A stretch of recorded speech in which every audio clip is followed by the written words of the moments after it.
নমস্কার, দেখছেন কলকাতা টিভি। আপনাদের সঙ্গে রয়েছে আমি ঋষিকেশ। এসএসসির একাদশ দ্বাদশ শ্রেণীর কাউন্সেলিং আপাতত বন্ধ রাখারই নির্দেশ দিয়েছে এসএসসি। স্কুল সার্ভিস কমিশন জানিয়ে দিয়েছে আপাতত এই কাউন্সেলিং প্রক্রিয়া বন্ধ রয়েছে। 26,000 চাকরি বাতিলের পরে এই কাউন্সেলিং নিয়ে একটা আশঙ্কা দেখা দিয়েছিল এবং শেষমেশ সেই আশঙ্কাই সত্যি হলো। একাদশ দ্বাদশের কাউন্সেলিং আপাতত বন্ধ থাকছে, ফলত অনিশ্চয়তার মধ্যে পড়ে যাচ্ছে যোগ্য শিক্ষকদের ভবিষ্যৎ। তারা কি করবেন এই মুহূর্তে দাঁড়িয়ে, কারণ 31শে অগস্টই তাদের শেষ স্কুলে যাওয়ার কথা ছিল, ফলত এরপরে তাদের বেতন বন্ধ হয়ে যাবে এবং এই 31শে অগস্ট সুপ্রিম কোর্টের বেঁধে দেওয়া যে ডেডলাইন ছিল সেই ডেডলাইনের মধ্যে নিয়োগ প্রক্রিয়াও সম্পন্ন হবে না। সব মিলিয়ে কিন্তু আবারও এই শিক্ষক নিয়োগ নিয়ে বড়সড় ধোঁয়াশা রাজ্যে দেখা গেল, বড়সড় আশঙ্কার মেঘ দেখা গেল।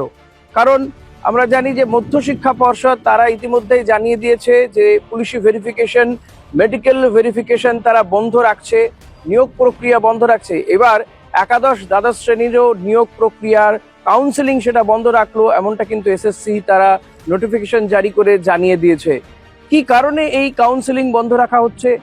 কারণ পূর্বতন সরকার তারা জানিয়েছিল যে আদার্স ব্যাকওয়ার্ড কাস্ট অর্থাৎ অন্যান্য যে পিছিয়ে পড়া সম্প্রদায় রয়েছে তাদের জন্য 17% সংরক্ষণ থাকবে। কিন্তু বিজেপি সরকার আসার পরে অর্থাৎ সরকারের বদল হওয়ার পরে এই রাজ্যে তারা নতুন করে নিয়ম বার করেছে এবং এক্ষেত্রে এই ওবিসি সংরক্ষণের ক্ষেত্রে 10% সংরক্ষণ বাদ দিয়ে মাত্র 7% সংরক্ষণ করেছে। ফলত এই 7% সংরক্ষণ হয়ে যাওয়াতে এই সংরক্ষণের যে নতুন নিয়ম সেই নতুন নিয়মের জন্য কিন্তু নিয়োগ প্রক্রিয়ায় একটা জটিলতা দেখা দিয়েছে। এসএসসি তাহলে কি করবে?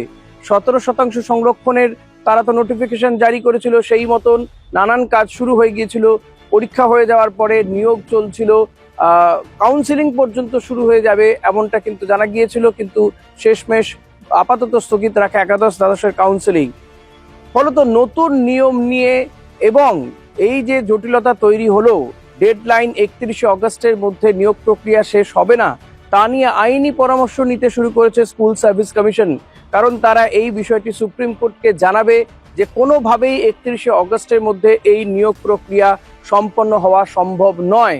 তাদের মূল কারণই হচ্ছে তারা এটা বলবে যে ওবিসি সংরক্ষণ নিয়ে পূর্বতন তৃণমূল সরকারের আমলে যে নিয়ম ছিল সেই নিয়মে বিস্তর ফারাক ঘটেছে, সেই কারণেই এই নিয়োগ প্রক্রিয়া আপাতত স্থগিত রাখছে। ফলত যোগ্য শিক্ষকদের চাকরি, তাদের ভবিষ্যৎ এবং বেতন এই সমস্ত কিছু নিয়ে কিন্তু একটা জটিলতা দেখা দিল। কারণ তাদেরও 31শে অগস্ট পর্যন্তই শেষ স্কুলে যাওয়ার কথা ছিল।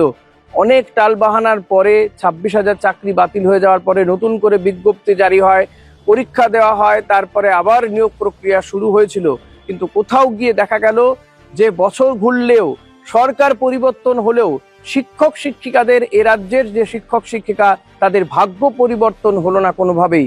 তারা সেই আবারও আশঙ্কার অস্তাচলে চলে গেল, আবারও একরাশ হতাশা তাদের মধ্যে বাড়ছে।